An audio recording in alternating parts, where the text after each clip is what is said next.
नमस्कार। बहुत बहुत स्वागत और अभिनंदन है आपका आज के इस हमारा परिवेश के क्लास में। तो जल्दी से आप अपनी कक्षा 3 की हमारा परिवेश की किताब निकाल लीजिए और उसमें खोलिए पेज नंबर 66 यानी कि 66।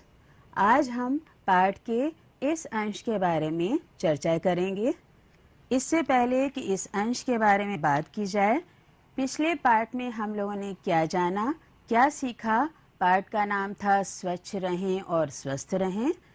तो पिछले पाठ में हमने इस पाठ के पहले अंश के बारे में क्या जाना था, क्या सीखा था।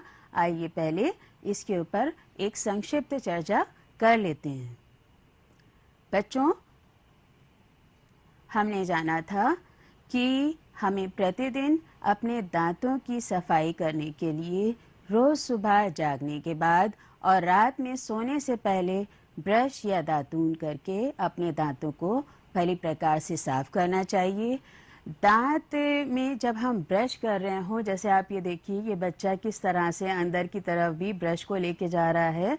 तो बाहर अंदर ऊपर नीचे बहुत कायदे से धीमे हाथों से आराम से देर तक ब्रश करना चाहिए, ताकि दांतों के अंदर अगर भोजन का कोई कण, कोई भी अंश फंसा हुआ हो तो वो ब्रश के द्वारा बाहर निकल जाए। इतना ही नहीं, जब भी हम कुछ खाएं या पिएं, हमें इस बात का ध्यान रखना चाहिए कि कम से कम हम 2-3 बार कुल्ला करके अपने मुंह में अगर भोजन का कोई अंश, कोई कण फंसा हुआ हो तो कुल्ला करके उसको साफ कर दें, बाहर निकाल दें। अब ये देखिए, यहाँ पर जीभ का चित्र बना हुआ है। आपको पता है कि जीभ से हमें भोजन के स्वाद का पता चलता है और दांतों के साथ ही साथ जीभ की भी हमें नियमित सफाई करनी चाहिए। पिछली कक्षा में आपको बताया था कि एक उपकरण होता है टंग क्लीनर, उसकी मदद से हमें अपनी जीभ की नियमित तौर पर सफाई करनी चाहिए, ताकि हमारी जीभ बिल्कुल इस तरह से साफ सुथरी रहे। अब बात करें अगर आँखों की, तो आँख जो हमारे शरीर का एक बहुत महत्वपूर्ण अंग है, इसको साफ करने के लिए हमें चाहिए कि रोज़ सुबह ठंडे पानी से हम अपनी आँखों को साफ करें और आँखों को कभी भी मलें या रगड़ें नहीं, और बिना डॉक्टर और चिकित्सक की सलाह या परामर्श के आँख में कोई भी दवा इस्तेमाल ना करें।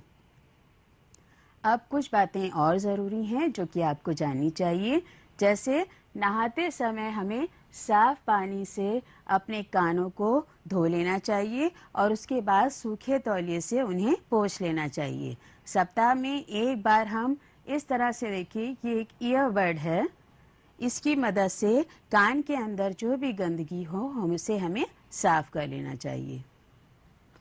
नाक में उंगली न डालें, साफ पानी से प्रतिदिन इसकी सफाई करें। जैसे कि ये कर रहे हैं, ये गलत बात है, इस तरह से नहीं करना चाहिए। हमेशा साफ पानी से नाक को रोज साफ करना चाहिए। और अगर आप किसी ऐसी जगह पर हैं जहाँ पर आपको लग रहा है कि आपको नाक में कुछ फंसा हुआ है, तो आप टिश्यू पेपर या रुमाल से भी उसको साफ कर सकते हैं। अब देखिए, हमें भोजन करने से पहले और बाद में अपने हाथ साफ पानी और साबुन से धोकर साफ करने चाहिए। सप्ताह में एक बार ज़रूर हमें अपने नाखून नेल कटर की मदद से काटने चाहिए। पिछले क्लास में भी आपको बताया था कि नेल कटर की मदद से अगर हम नाखून काटेंगे तो हमारे जो त्वचा है नाखून के आसपास की, वो कटेगी नहीं और बहुत आराम से, बहुत सफाई से हमारा नाखून भी कट जाएगा।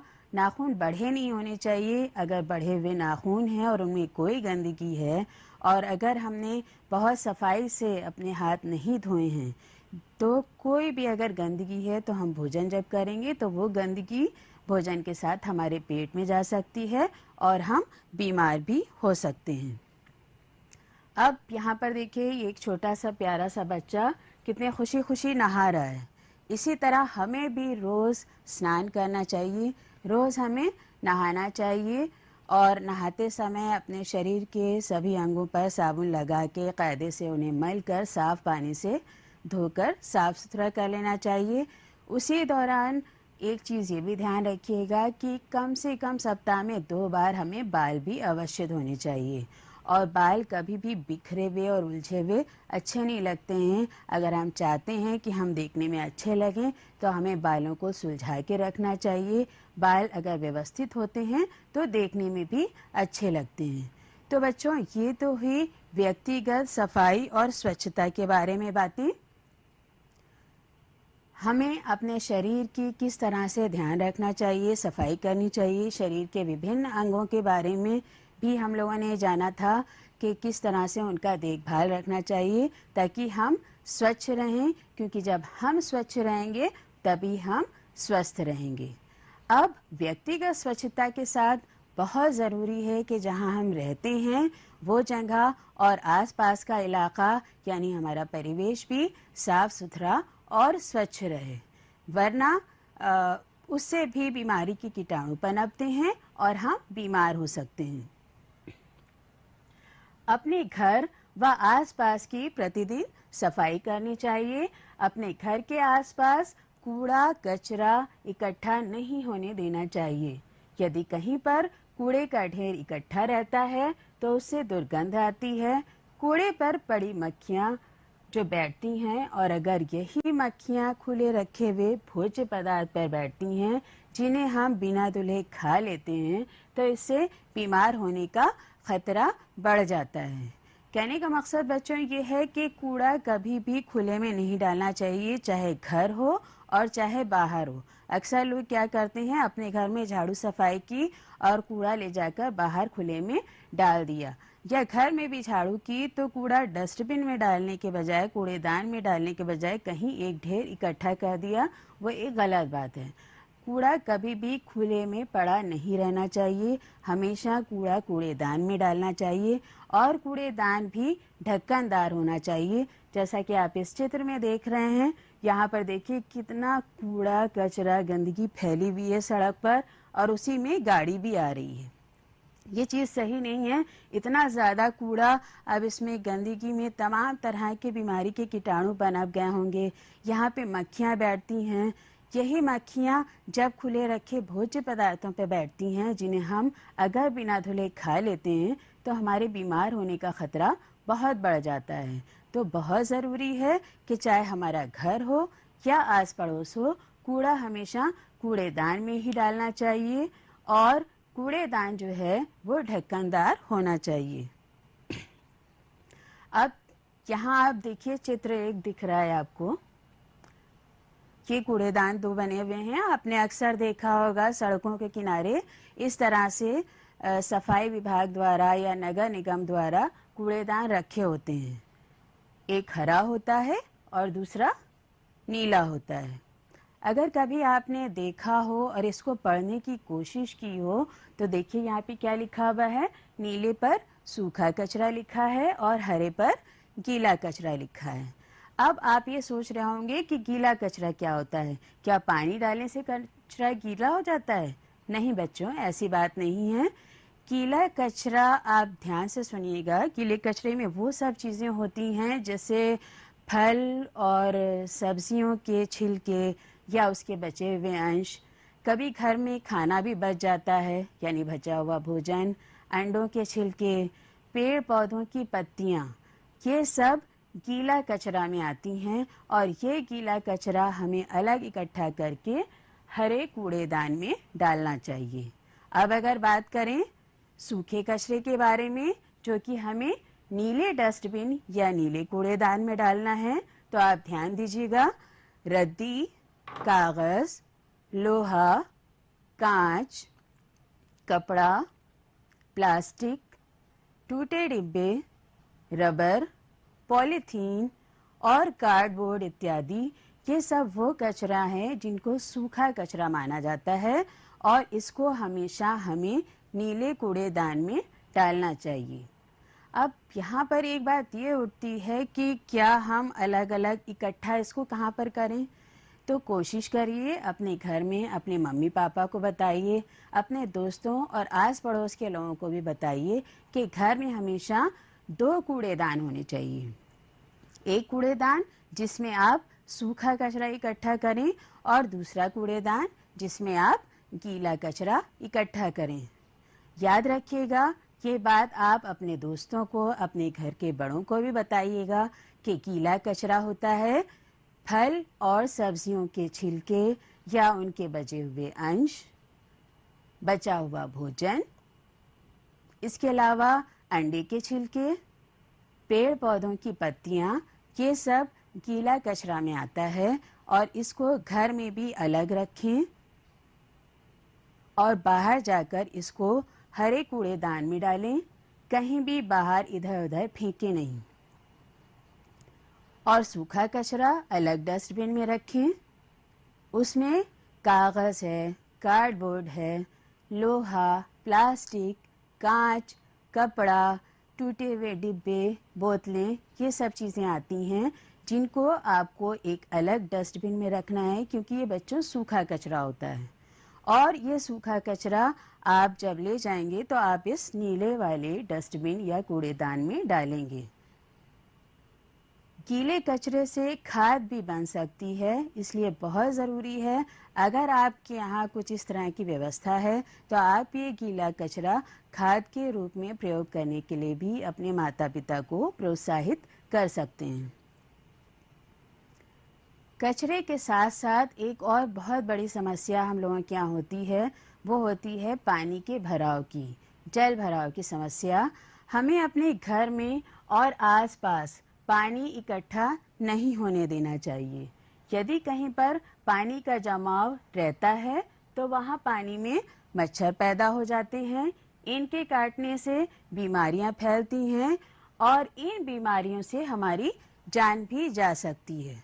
अक्सर आपने देखा होगा कि बारिश के दौरान सड़कों पर और गलियों में पानी जमा हो जाता है, कभी कभी घरों में भी पानी जमा हो जाता है अगर घर से पानी बाहर निकास करने की नालियों की सही व्यवस्था नहीं होती है। बारिश के अलावा भी अक्सर आपने देखा होगा कि सड़कों पर गड्ढे हैं और उसमें पानी जमा हो गया। नालियों में अगर कूड़ा कचरा फंसा हुआ है और पानी ठीक से नहीं बह पा रहा है, नालियां भर गई और वो गंदा पानी भी सड़कों पर बहने लगता है और जमाव होने लगता है। जहाँ कहीं भी अगर पानी का जमाव होता है तो वहाँ पर मच्छर पैदा हो जाते हैं। इन मच्छरों को काटने से तमाम तरह की बीमारियाँ होती हैं। अगर बीमार मनुष्य का सही से इलाज नहीं हो पाता है तो कभी कभी उसकी जान भी जा सकती है। ये बहुत ही गंभीर मुद्दा है और हमें इस बात पर बहुत ध्यान देना चाहिए। हमें चाहिए कि हम कहीं पर भी पानी का जमाव ना होने दें। इसके अलावा बच्चों, अगर घरों में नल है, हैंड पाइप है, तो वहाँ पर भी पानी का जमाव नहीं होना चाहिए। देखिए क्या लिखा है, हैंड पाइप या नल के आसपास पानी के निकास के लिए नालियां बनानी चाहिए और उनकी सफाई भी करनी चाहिए। यानी घरों में भी अगर नल और हैंड पाइप के आसपास नाली नहीं है तो नाली बनवाएं, पानी जमा ना हो, पानी नाली के द्वारा बाहर निकल जाए और नाली की और जहाँ पे पानी का काम होता है उस जगह की रोज सफाई होनी चाहिए और उसे साफ सुथरा रखना चाहिए। अब देखिए यहाँ पर लिखा है, अच्छी आदतें अपनाइए, अच्छा स्वास्थ्य पाइए। कुछ आदतें अगर हम बचपन से ही उनको अपना लेते हैं, उनको अपनी कुछ ऐसे काम हैं जिनको हम अपनी आदत बना लेते हैं। क्यों कहना चाहिए कि कुछ ऐसे काम हैं जिनको अगर हम अपनी आदत बना लेते हैं और उसी तरह से कामों को करते हैं तो हमारा स्वास्थ्य हमेशा अच्छा रहता है। जैसे देखिए यहाँ नंबर 1 पे लिखा है, समय पर सोइए और समय पर जागिए, कम से कम 7 से 8 घंटे की नींद ज़रूर लीजिए। आपने देखा होगा कि कभी कभी अगर आप रात में सो नहीं पाए हैं किसी वजह से या 1-2 घंटे सोए हैं तो आपकी तबीयत कितनी भारी रहती है, कितनी सुस्ती रहती है, किसी भी काम को करने में दिल नहीं लगता है। वहीं ये भी होता है कि अगर आपने भरपूर नींद ली है तो आप अपने आप को बहुत ऊर्जावान महसूस करते हैं, आपका शरीर चुस्त होता है, आप स्फूर्ति का महसूस करते हैं और अपना सारा काम आप बहुत खुशी खुशी कर लेते हैं। तो इसलिए कि हम स्फूर्तिवान रहें, ऊर्जावान रहें, इसके लिए बहुत ज़रूरी है कि कम से कम 24 घंटे में 7 से 8 घंटे की नींद ज़रूर लें। दूसरी एक बात जो बहुत ज़रूरी है वो ये कि रात में हमें जल्दी सोना चाहिए और सुबह जल्दी जागना चाहिए। अब देखिए दूसरे नंबर पे क्या लिखा है। प्रतिदिन सुबह जागने के बाद और रात में सोने से पहले दांत ब्रश करके साफ करना चाहिए। इसके ऊपर हम लोग अभी पहले भी चर्चा कर चुके हैं। फिर से आपको दोहरा के बताना चाहूँगी कि रोज़ हमें जब हम सो के उठें तो हमें जागने के बाद और रात में सोने से पहले हमेशा बहुत अच्छी तरह से ब्रश करके अपने दांतों को साफ सुथरा करना चाहिए। अब देखिए, प्रतिदिन स्नान करें और अपने बालों में कंघी करें। रोज नहाना भी चाहिए। शरीर के सभी अंगों की नहाने के दौरान साफ सफाई करनी चाहिए। बाल भी हफ्ते में 2 बार ज़रूर धोने चाहिए। बाल उलझे नहीं रहने चाहिए और बहुत कायदे से कंघी करके अपने बालों को व्यवस्थित हमें रखना चाहिए, जिससे हमारा लुक भी अच्छा आता है। अब देखिए नंबर 4 पे क्या लिखा है। शौच के लिए शौचालय का ही प्रयोग करें। आज इस दौर में भी अक्सर ये पाया जाता है कि कुछ लोग शौच के लिए शौचालय में नहीं जाते हैं। ये भी बच्चों एक बहुत गंभीर मुद्दा है। मैं इस पे आपसे एक संक्षिप्त चर्चा करना चाहूँगी। अगर कोई खुले में शौच जा रहा है, वो खुले में शौच करके वापस वो तो नहीं कर लिया, लेकिन वो सब चीज़ जो वहाँ पर पड़ी हुई है, गंदगी, उस पर धूल मिट्टी और कीटाणु बैठते हैं, उसके ऊपर मक्खियाँ भी अक्सर बैठ जाती हैं और ये मक्खियाँ अक्सर फिर खुले रखे भोज्य पदार्थों पे भी आ जाती हैं। कभी भी गलती से अगर कोई उन भोज्य पदार्थों को बिना धोए खा लेगा तो ये गंदगी उस इंसान के पेट में भी जा सकती है। इसके अलावा एक दूसरी चीज़ ये है कि वो धूल मिट्टी के कण जो उस खुले हुए शौच पे पड़े हैं, हवा के द्वारा ये धूल मिट्टी के कण भी खुले रखे भोज्य पदार्थों पर जा सकते हैं। तो ये एक तरह की बहुत गंदी स्थिति है। इसके अलावा भी अगर खुले में शौच पड़ा है तो उससे कितनी दुर्गंध और बदबू आती है। तो आपको चाहिए कि आप सबको बताइए, अपने दोस्तों को बताइए, और अगर कोई ऐसा कर रहा है तो अपने घर के बड़ों से कहिए कि उनसे विनम्र निवेदन करें कि शौच के लिए खुले में न जाएं, शौचालय का ही प्रयोग करें, क्योंकि खुले में शौच करने से आप अपने साथ ही साथ दूसरों को भी बीमार डालने का खतरा मोल ले रहे हैं। इससे वातावरण भी प्रदूषित होता है, वायु प्रदूषण बढ़ता है। तो खुले में शौच के लिए नहीं जाना चाहिए। और क्या लिखा है, शौच के बाद हाथ साफ पानी और साबुन से धोना चाहिए। आपको हाथ धोने के स्टेप्स भी बताए थे कि सादे पानी में साबुन लगाया, फिर उसके बाद में हाथ कायदे से इस तरह से मला और फिर अंगूठा मलना है। उंगलियों को इस तरह से नाखूनों की पोरों को साफ करना है, कलाई धोनी है और फिर पानी में हाथ धोकर साफ करना है और फिर सूखे कपड़े से पोंछना है। अब देखिए यहाँ पे नंबर 5 पे क्या लिखा है। खाना खाने के पहले और खाना खाने के बाद हमें हाथ साफ पानी और साबुन से धोने चाहिए। सप्ताह में एक बार नाखून अवश्य काटने चाहिए। ये एक चीज़ लिखी है, आँखों को बहुत तेज़ी से ना मलें। जैसा कि इस चित्र में देख रहे हैं, शायद इस बच्चे की आँखों में कुछ चुभन या गड़न हो रही है। तो इस तरह से आँखों को मलने से बेहतर है कि आप अपने हाथ में साफ पानी लें और उसमें आँख डालकर खोलने और बंद करने का काम करें। जो भी आँख में आपकी धूल मिट्टी का कण या आपकी पलकों का अगर बाल अंदर होगा तो वो पानी के द्वारा बाहर निकल जाएगा। तो ध्यान रखें, कभी भी आँखों को रगड़ने और मलने का काम ना करें।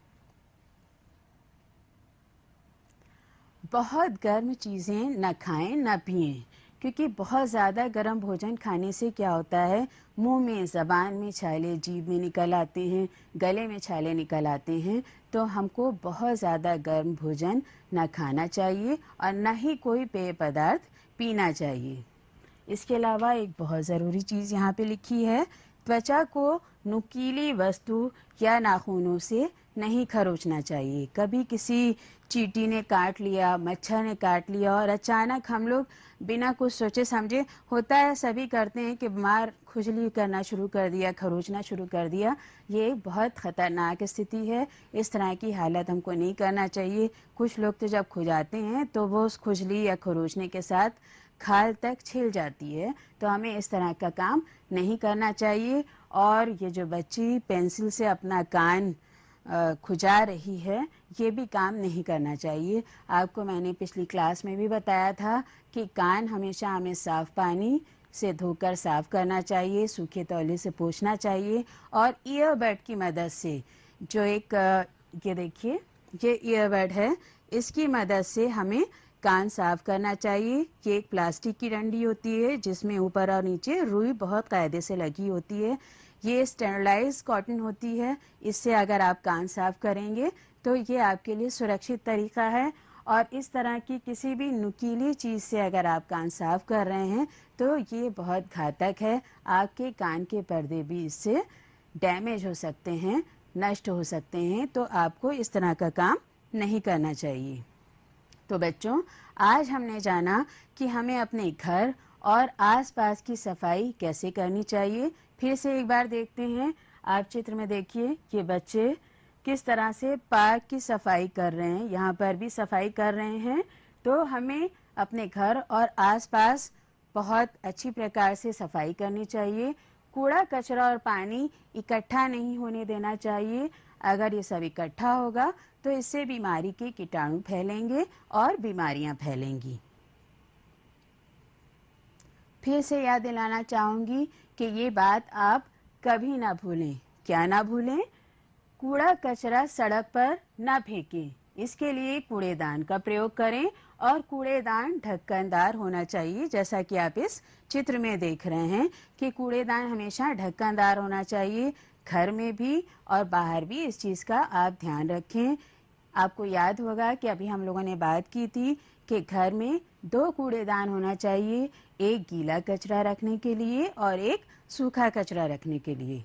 आप अपने दोस्तों को, अपने परिवार के सदस्यों को, आस पड़ोस के लोगों को भी ये बात बताइएगा कि गीला कचरा उन्हें अलग कूड़ेदान में रखना है, उस पर ढक्कन ज़रूर होना चाहिए। सूखा कचरा उन्हें अलग कूड़ेदान में रखना है और वो भी ढक्कनदार होना चाहिए। गीला कचरा मैं एक बार फिर से बताना चाहूँगी कि फल और सब्जियों के छिलके या उसका बचा हुआ अंश, इसके अलावा भोजन अगर बचा हुआ है उसका अंश, अंडे के छिलके, पेड़ पौधों की पत्तियाँ, ये सब गीला कचरा में आता है। इससे खाद बनाने का काम भी हो सकता है। तो ये गीला कचरा अपने घर में अलग डस्टबिन में रखें और बाहर जब आप सड़क पर इसे फेंकने जाएं तो कभी भी खुले में कूड़ा कचरा न फेंकें।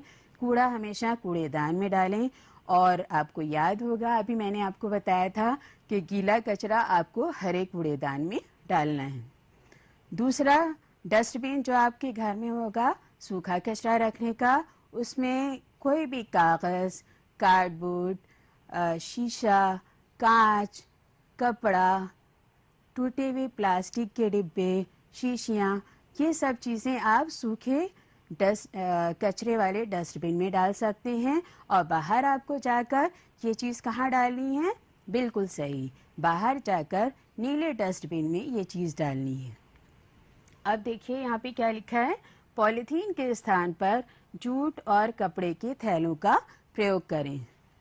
इसके लिए सरकार की तरफ से कितनी तरह की मुहिम चलाई जा रही हैं कि हमें प्लास्टिक या पॉलीथीन के थैलों का इस्तेमाल नहीं करना चाहिए। अक्सर लोग पॉलीथीन में भी कचरा भर के बाहर सड़क पर खुले में डाल देते हैं, जो कि बहुत गलत आदत है। इससे एक तो वातावरण भी प्रदूषित होता है, कचरा खुले में पड़ा रहता है। जानवर अगर ये पॉलीथीन खा लेते हैं, कोई भी पशु जो भूखे होते हैं वो भोजन की तलाश में अगर इस पॉलीथीन को फाड़ते हैं और उसमें पड़ा हुआ कुछ भोजन होता है उसको खाते हैं, तो साथ ही साथ में वो पॉलीथीन को भी खा लेते हैं, क्योंकि उनको तो भाई पहचान नहीं है कि पॉलीथीन क्या है और भोजन उन्हें खाना है या पॉलीथीन नहीं खानी है। तो वो अनजाने में वो प्लास्टिक भी खा लेते हैं जो उनके स्वास्थ्य के लिए हानिकारक होती है। तो हमें पॉलीथीन का इस्तेमाल नहीं करना है, उसकी जगह पर कपड़े या जूट के थैलों का ही इस्तेमाल करना चाहिए।